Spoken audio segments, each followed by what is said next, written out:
I'm not worth $200 million and was splitting rent with your ex-girlfriend. You talking about that I should pay for the whole thing? Absolutely. Hold on. $200 million deal and you were splitting rent with your ex-girlfriend? Yeah.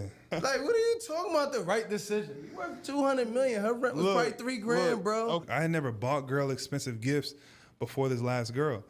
And it was cool to do. Like, I liked making sure she was fly. I liked making sure she had nice things. Right. But I still wanted to know that she was with me for, like, the right reasons. You know what I mean? Because every dude in this particular person's past had money. So I never wanted to feel like a girl was just with me because of what I have and what I could give her, which my mindset was like, okay, I still want to know she's in this for the right reasons. So, and I want the people's advice on this too, because I'm curious. Yeah, I am the people.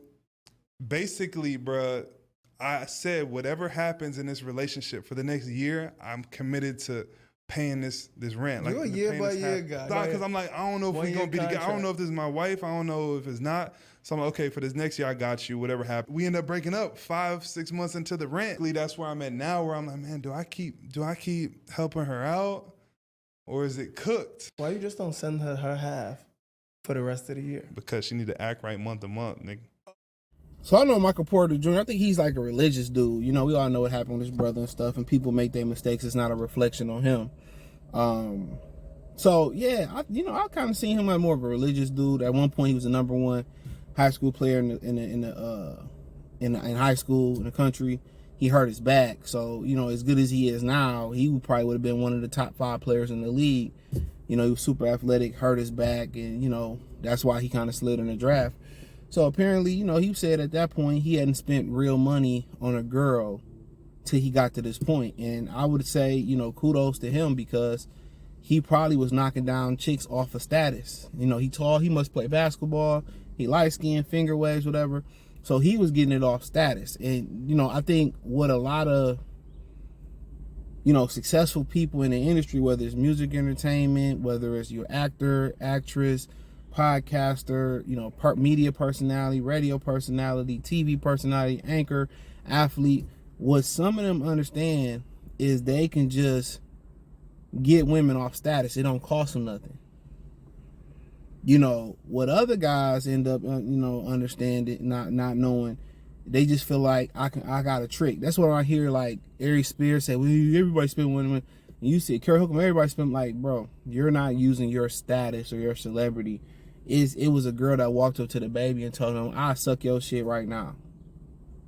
Like he didn't have to give her nothing. I didn't, seen situations where I didn't have situations and seen them. It cost me nothing. Right? So you an NBA player, he's 6'9", 6'10", like come on now. So he probably found the woman that played the role. She was really, really cool. He was like, yeah, I probably can see where this is going. He was like, okay. She wanted to move somewhere where she couldn't afford, which a lot of women like to do. A lot of women like to do. They like to live in places they can't afford, right? Because they, in their mind, oh, I deserve this, I deserve that. And that blows my mind when I hear people say what they deserve. Because we all know life ain't fair. It ain't about what you feel you deserve. What you got is what you deserve. So she wanted to stay somewhere she couldn't afford. And to me, it's like, people got, that's crazy. People is financially here and then they want to live here. For women, they financially here, they want to live here. I could do Uber, I could do Lyft, I could sell coochie, I could do this. So I'd make that profit, I make that deficit margin up. In reality, it's okay to you make your money here and live here. It's give you a lot of room for error. It give you a lot of room for error. That's why you hear people say, oh man, 150K ain't enough money to do this. And I'm just listen to people. What type of life are y'all living? What type of life are y'all living? Oh, I want to go on vacation every month. I want to do that. Like, then vacation don't feel like a vacation if you always vacationing. If you eating steak every day, a steak ain't gonna taste like a steak. It's gonna be like eating ramen noodles. That's why I be understanding, like, people want to party all day. At some point, that shit get old. You know what I'm saying? That shit get old. But she wanted to live somewhere she couldn't afford. She was stupid. It's too stupid to convince him to just put the money up front. She could have convinced him to put the money up front. He was like, nah, I pay as you go. For 5-6 months, she got halfway through, right? And, you know, it didn't work. Now, more times than not, she probably did something. And that's the thing about women, right? When a woman feel like she got you comfortable, when she feel like she got you comfortable, she got you locked in, and she don't fuck with you like that, she starts showing her true colors. She, you know, y'all have sex, she'll wipe the dick off and do all this stuff, cook for you, clean for you, make your lunch, and make you stuff. And once they feel like they got you locked in, all that shit fall off, and they know it. And then, you know, when you just like, fuck that bitch, you know what I'm saying? Then they try to make it seem like it was your fault, knowing damn well they stopped doing what they were supposed to do. And that's what women love to do too. They like to have all these demands. You have to be the perfect man, and they don't want to do anything. And they don't want to do anything. When they feel like you locked in, no matter if you a top 1% guy like Michael Porter Jr. or you're a regular nigga, you know what I'm saying? And her rent was tied to that, and she couldn't even act right. So her livelihood was tied to him paying it. She probably was like, yeah, I can have my fun and have fun and act out, whatever on the act. He's still gonna pay it anyway. I still can get this nigga to do it. I still can just be sweet talking him. And he was like, I ain't going for it. Michael Porter Jr. is a cold piece, man. This might be the year of the Michaels. I believe Michael Beasley is the newcomer of the year. You know what I'm saying? As far as, you know, the podcast, the big Michael Porter Jr. on his ass, no diddy. Because he been spitting some real shit, you know, stood his ground. Somebody said he backed down for Brittany Renner. He didn't back down for Brittany Renner. He showed her grace because she a woman. That's all that was. And he said, you know, dude was like, Justin Layboy was like, well, yo, why you ain't pay it up front? He was like, yeah, I had to keep her on month to month. And he was right. Had he paid it up month to month, and people say, oh, he got $200 million. That's a trick mindset. It ain't shit to you. You got $200 million. Yeah, nigga, that's why tricks go broke. That's why when the money is gone, the bitch is gone and the trick looks stupid. He's smart. Yeah, I got 200, but I ain't wasting no money on anything. I ain't a fool. He already understand. Anybody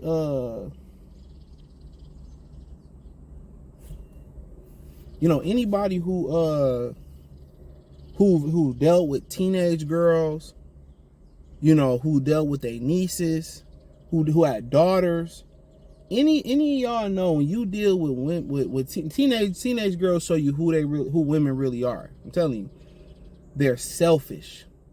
They're so selfish that they'll choose their self over their mother. And anybody watching this know I ain't lying. They will choose their own self-happiness. So when it's not a shock when you see a lot of women choosing their self over their children, over God, it's not a, once you just think about when you was in high school and think about some of the female family members and friends you knew when they was 12, 13, 14, 15, 16, 17, 18, 19, 20, how selfish the motherfuckers was, bro. And it's disgusting. So he understands the nature. Okay, if I give her everything, she ain't gonna do nothing but turn on me and then think she could be nice when it's time to put more money up. That was smart. He was like, at this point, he gotta be like 25, 26.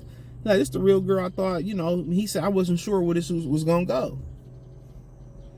And also, if you heard him, he said, yeah, I can have a little place to crash here and there. And so he was also basically paying to be there.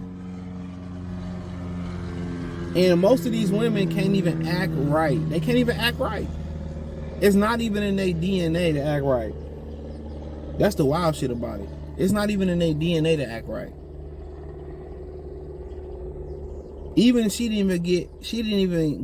got half of that and still couldn't act right to get to the full year. Couldn't even act right to get a ring. And I'm gonna talk about this on the Free Game 89 channel. Hit the link, it's in the description, it's in the link tree, right? And join the Patreon. Most guys don't even know this, bro.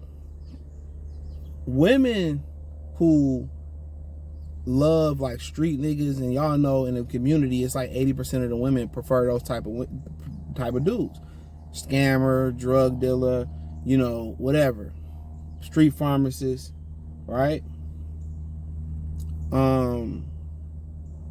They see NBA players, NFL players, baseball players, actresses, actors, and I you know, I'll leave the rappers out of it, but other artists they see as corny. They see as, you know, the guys that we call on the channel the gray area guys, the productive guys. They see them as lames. They see them as lames. So you will think, like, when they get an athlete, you'll be like, okay, they got an athlete, they got a good dude that's willing to put skin in the game. You'll be like, okay, cool. She gonna act right. They don't even act right. It's not even in most women's nature to act right. So when they ask a rhetorical question, I'm gonna talk about this too.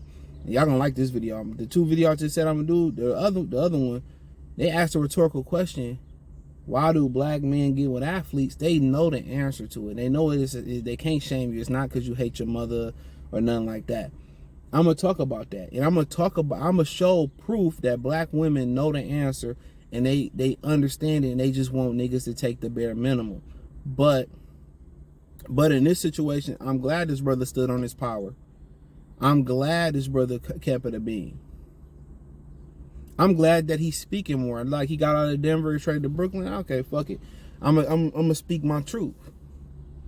And that's just what it is. You know, you can do, and this is why I say leading with your money, you gotta lead, you gotta, if you're gonna lead or be with a woman, you know, lead with your personality, and then if she fuck with you, you're gonna be able to tell. I mean, I seen chicks say, I drive 30 miles to come see you. Are you sick? Let me drop this off to you.